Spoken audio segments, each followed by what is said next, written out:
Halo para penjaga lilin, selamat datang di dunia Kopat Nyebong. Dapat bercerita, dengar baik-baik. Jadi, pada tahun 1947, sebuah sinyal SOS yang mengerikan dipancarkan ke segala arah, seolah-olah merupakan panggilan putus asa yang dikirimkan secara membabi buta dari suatu titik di Samudra Hindia. Waktu itu, sejumlah kapal Amerika, Belanda, dan Inggris bersamaan berbagai stasiun pemantau radio internasional menangkap sinyal tersebut. Setelah mereka melakukan pencarian untuk menentukan lokasi asalnya, sebuah tim pencari segera dikirim untuk menyelidiki siapa sih yang membutuhkan pertolongan. Namun, ketika mereka tiba di lokasi, mereka menemukan sesuatu yang sangat mengerikan yang kemudian menjadi salah satu misteri maritim paling terkenal sepanjang sejarah. Inilah kisah SS Orang Medan. Mungkin ada banyak orang yang menganggap kisah ini hanyalah urban legend. Namun, ada beberapa fakta yang mungkin sulit membuatnya untuk langsung dianggap sebagai cerita bohong. Pertama, sejumlah kapal internasional dan stasiun radio benar-benar melaporkan menerima sinyal darurat yang sama dan isi sinyal tersebut sangatlah unik. Kedua, penjaga pantai Amerika Serikat atau US Coast Guard pernah menerbitkan artikel mengenai kasus ini dalam salah satu publikasinya sekitar 5 tahun setelah kejadian. Dan yang ketiga, kisah ini telah beredar sejak tahun 1947, sudah lebih dari 79 tahun berlalu, tetapi belum pernah ada pembuktian resmi yang benar-benar membantahnya.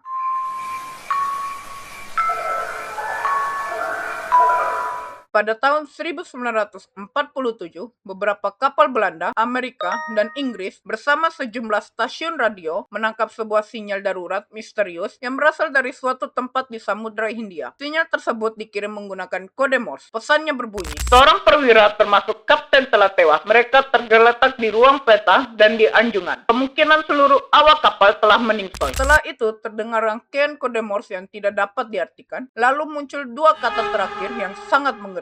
"Aku mati." Setelah itu, hening. Salah satu kapal yang menerima sinyal dekat situ adalah Silver Star, sebuah kapal Amerika yang sedang berpatroli di sekitar perairan Malaysia. Dengan bantuan kapal-kapal lain serta beberapa stasiun radio, mereka berhasil menentukan lokasi sumber sinyal tersebut. Sinyal itu berasal dari sebuah kapal bernama SS Orang Medan yang berada di ujung Selat Malaka, jalur pelayaran utama yang menghubungkan Samudra Hindia dengan Samudra Pasifik. Saat itu, kapal tersebut tampak hanyut perlahan menuju Samudra Hindia. Hal pertama yang dilakukan Silver Star adalah mencoba menghubungi SS Orang Medan melalui radio. Namun, setelah berkali-kali mencoba, tidak ada jawaban. Kapten Silver Star akhirnya mengambil keputusan. Ada sesuatu yang sangat tidak beres. Kita harus memeriksanya. Mereka memberitahu kapal-kapal lain bahwa Silver Star akan menjadi tim pencari utama dan segera mengubah haluan menuju posisi Orang Medan. Setelah berlayar selama beberapa jam, awak Silver Star akhirnya melihat kapal itu dari kejauhan. Sebagai pelaut berpengalaman, mereka langsung menyadari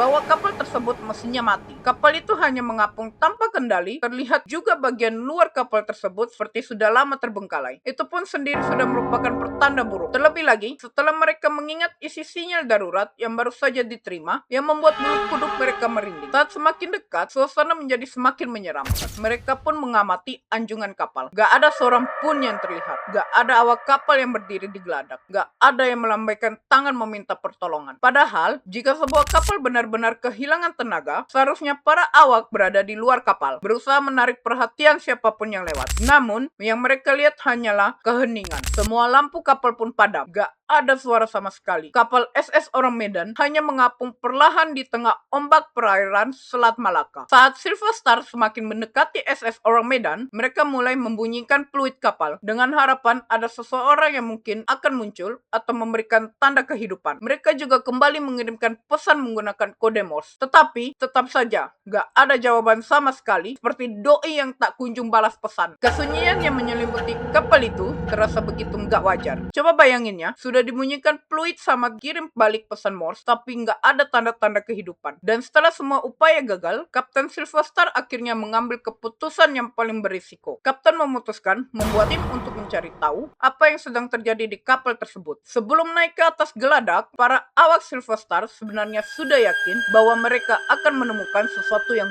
jauh lebih buruk. Terlalu banyak tanda bahaya yang mengarah ke sana. Sinyal darurat yang mengerikan, kapal yang hanyut tanpa kendali, gak ada satupun awak yang terlihat. Namun, apa yang mereka temukan ternyata jauh lebih mengerikan daripada apapun yang sempat mereka bayangkan. Begitu kaki mereka menginjak geladak, mereka langsung melihat banyak banget mayat dari para awak kapal yang bergelimpangan di situ. Semuanya telah meninggal, tetapi bukan itu yang paling menyeramkan. Yang membuat bulu kuduk mereka berdiri adalah posisi setiap jenazah. Semua korban terbaring terlentang. Kedua tangan mereka terangkat ke depan, seolah-olah mereka sedang berusaha menahan atau melindungi diri dari sesuatu yang berada tepat di atas mereka. Seolah ada musuh yang menyerang. Namun, musuh itu tidak terlihat. Lebih mengerikannya lagi, wajah mereka membeku dalam ekspresi ketakutan yang sungguh luar biasa. Mulut mereka terbuka, mata melotot, raut wajah mereka menunjukkan penderitaan yang begitu hebat, seakan detik-detik terakhir hidup mereka dipenuhi rasa takut yang tak terlukiskan. Para awak Silver Star pun mulai memeriksa bagian lain kapal. Mereka bergerak menuju anjungan. Di sana, kapten kapal juga ditemukan meningsoi. Begitu pula perwira, semuanya memiliki posisi tubuh dan ekspresi wajah yang sama. Seakan mereka semua mati pada saat bersamaan karena menghadapi ancaman yang sama. Di ruang radio, mereka menemukan operator yang sebelumnya mengirim sinyal darurat. Tubuhnya masih membungkuk di atas alat telegraf, jarinya bahkan masih berada di atas tombol kode Morse. Seolah-olah setelah mengirim pesan terakhir, "Aku mati," ia langsung kehilangan nyawanya. Tim kemudian turun ke bagian bawah kapal, menuju ruangan mesin. Biasanya, ruangan mesin kapal bajakan sangat panas tuh, karena mesin uap tuh menghasilkan suhu yang tinggi banget, karena ventilasinya pun juga minim. Ditambah lagi, saat itu cuaca di luar mencapai lebih dari 43 derajat Celcius, karena di sekitaran perairan di sana memiliki iklim yang tropis. Tetapi ketika mereka membuka pintu ruang mesin, mereka merasakan sesuatu yang sangat aneh. Udara di dalam justru sangat dingin. Beberapa awak Silver Star bahkan memperkirakan suhunya hanya sekitar 4 derajat Celcius. Perbedaan suhu itu benar-benar nggak masuk akal. Mereka melanjutkan pemeriksaan. Di sana, mereka kembali menemukan mayat-mayat awak kapal. Semuanya meningsoi dengan ekspresi ketakutan yang sama. Gak ada tanda-tanda perlawanan terhadap manusia, gak ada bekas luka akibat senjata, gak ada darah, gak ada kerusakan besar pada kapal. Mesin memang sudah mati, tapi kapal itu sendiri tampak masih utuh. Seolah-olah seluruh awak kapal meningsoi begitu saja, tanpa ada penyebab yang terlihat. Yang lebih membingungkan lagi, para korban gak punya luka luar, gak ada bekas tembakan, gak ada luka tusuk, gak ada patah tulang yang terlihat. Namun, jelas ada sesuatu yang telah membunuh mereka semua. Hal lain yang membuat para awak semakin bingung adalah kondisi jenazah. Meskipun sinyal darurat baru dikirim beberapa jam sebelumnya, para korban tampak sudah mulai mengalami pembusukan yang cukup cepat. Keadaan itu terasa tidak seperti perkiraan waktu kematian mereka, kecuali jika operator radio ternyata merupakan orang terakhir yang masih hidup selama waktu yang cukup lama sebelum akhirnya mengirim pesan terakhirnya. Tetapi, gak ada bukti yang bisa memastikan hal tersebut. Semakin lama mereka berada di atas kapal, semakin banyak pertanyaan yang muncul, dan hampir gak ada satupun jawaban. Melihat semua keadaan itu, Kapten Silver Star memutuskan untuk gak menyentuh satupun jenazah, gak ada yang dipindahkan, gak ada barang yang diambil. Rencananya sih sederhana, mereka akan menarik kapal itu menuju pelabuhan agar para ahli dapat melakukan penyelidikan secara menyeluruh. Awak Silver Star kemudian memasang tali penarik ke haluan orang Medan. Begitu semuanya siap, mereka mulai menarik kapal misterius itu. Namun, baru beberapa saat kapal bergerak, salah seorang awak Silver Star berteriak, "Asap!" Semua mata langsung tertuju ke orang Medan. Dari bagian dalam kapal, mulai terlihat asap tebal yang perlahan keluar melalui celah-celah dek. Awalnya hanya sedikit, namun dalam hitungan detik, asap itu semakin banyak. Seolah-olah ada sesuatu di dalam kapal yang mulai terbakar. Melihat keadaan itu, Kapten Silver Star tidak mau mengambil resiko. Perintahnya pun sangat singkat. Putuskan talinya. Para awak segera melepaskan tali penarik secepat mungkin. Belum lama mereka menjauh, terjadilah sesuatu yang tidak akan pernah mereka lupakan. Ledakan besar mengguncang SS Orang Medan. Menurut salah satu kesaksian, ledakan itu begitu dahsyat hingga kapal tersebut sempat terangkat keluar dari permukaan laut sebelum akhirnya jatuh kembali menghantam air. Gak lama kemudian, kapal itu pun mulai tenggelam perlahan, lalu menghilang sepenuhnya ke dasar laut. Dalam hitungan menit, semua bukti fisik pun ikut lenyap. Gak ada bangkai kapal yang bisa diperiksa. Gak ada jenazah yang bisa diotopsi. Gak ada dokumen kapal. Gak ada muatan yang bisa dianalisis. Yang tersisa hanyalah kesaksian para awak kapal Silver Star. Dan tentu saja, pesan radio terakhir yang mengakhiri semuanya dengan dua kata, "Aku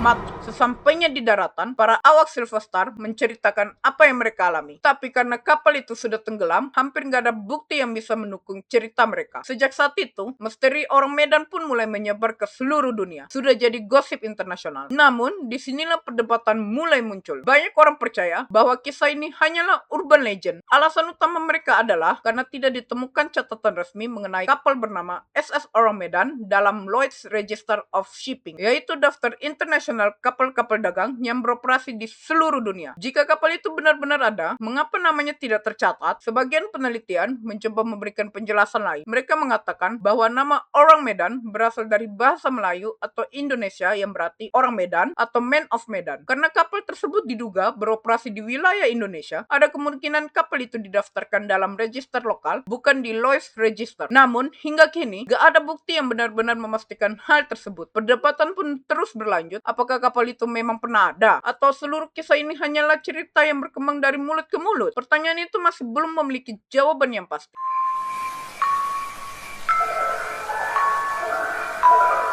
Yang pertama adalah kebocoran bahan kimia beracun. Ini teori yang paling sering dianggap masuk akal. Menurut seorang penelitian asal Jerman yang bernama Profesor Theodor Scheirdorfer, dia menghabiskan puluhan tahun untuk meneliti kasus ini. SS Orang Medan diduga sedang mengangkut muatan ilegal. Muatan tersebut diyakini berupa bahan-bahan kimia yang sangat berbahaya seperti kalium cyanida, nitrogliserin, dan berbagai bahan senyawa kimia lain yang bisa digunakan untuk membuat bahan peledak. Karena muatan itu ilegal, kapal sengaja tidak didaftarkan secara resmi. Jika benar demikian, kebocoran gas beracun bisa saja terjadi di ruang kargo. Gas tersebut kemudian memenuhi seluruh kapal. Tanpa disadari, awak kapal mulai menghirup racun. Dalam hitungan menit, mereka mengalami kesulitan bernafas, otot mulai kejang, jantung berhenti bekerja, semua yang meninggal hampir bersamaan. Setelah itu, bahan kimia yang tidak stabil kemungkinan bereaksi dengan panasnya mesin. Ketika Silver Star mulai menarik kapal tersebut, getaran kecil mungkin cukup untuk memicu ledakan dahsyat. Teori ini memang terdengar masuk akal, namun masih ada satu pertanyaan besar. Kalau memang kapal tersebut dipenuhi gas beracun, mengapa awak Silver Star yang naik ke kapal tidak ikut keracunan? Tidak ada laporan mengenai mereka mengalami sesak nafas. Tidak ada yang jatuh sakit, padahal mereka berada di kapal cukup lama. Kedua, keracunan karbon monoksida. Ada teori lain yang lebih sederhana. Mungkin terjadi kerusakan pada ruangan mesin. Karbon monoksida memenuhi seluruh kapal. Gas ini tidak berwarna, tidak berbau, dan sangat mematikan. Korban yang menghirupnya bisa kehilangan kesadaran hanya dalam beberapa menit. Namun, lagi-lagi teori ini memiliki kelemahan. Keracunan karbon monoksida biasanya membuat korban terlihat seperti sedang tertidur, bukan mati dengan wajah dipenuhi ketakutan dan tangan seolah menangkis sesuatu. Yang ketiga, gelombang mikro atau senjata rahasia. Karena peristiwa ini terjadi tidak lama setelah Perang Dunia II berakhir, muncul teori konspirasi. Beberapa orang percaya kapal itu sedang mengangkut teknologi militer rahasia. Bahkan, ada yang menduga kapal tersebut menjadi korban percobaan senjata eksperimental, mulai dari radiasi, gelombang elektromagnetik, hingga senjata kimia. Namun hingga sekarang tidak ada satupun dokumen resmi yang mendukung teori tersebut. Yang keempat, fenomena paranormal. Inilah teori yang paling terkenal di kalangan pecinta kisah horor. Banyak yang percaya seluruh awak kapal melihat sesuatu yang tidak dapat dijelaskan. Itulah sebabnya seluruh korban memiliki ekspresi wajah yang sama. Mereka semua memandang ke arah atas. Mereka semua mengangkat tangan seolah sedang melindungi diri dari sesuatu yang tidak terlihat. Tidak sedikit yang percaya kapal itu dihantui. Ada pula yang mengaitkannya dengan kutukan laut atau makhluk goib. Namun tentu saja semua itu hanya spekulasi. Tidak ada bukti ilmiah yang dapat membenarkannya. Misteri yang tidak pernah terpecahkan yang membuat kisah Orang Medan tetap hidup hingga sekarang bukan hanya karena kematian seluruh awak kapal, melainkan karena hilangnya semua bukti. Yang tersisa hanyalah laporan para saksi dan berbagai dokumen sekunder yang terus diperdebatkan. Terima kasih yang telah menonton. Jangan lupa like dan subscribe untuk mendukung channel ini. Dislike yang mau di ngepet hartanya. Sampai jumpa lagi di ngepet selanjutnya. Ciao.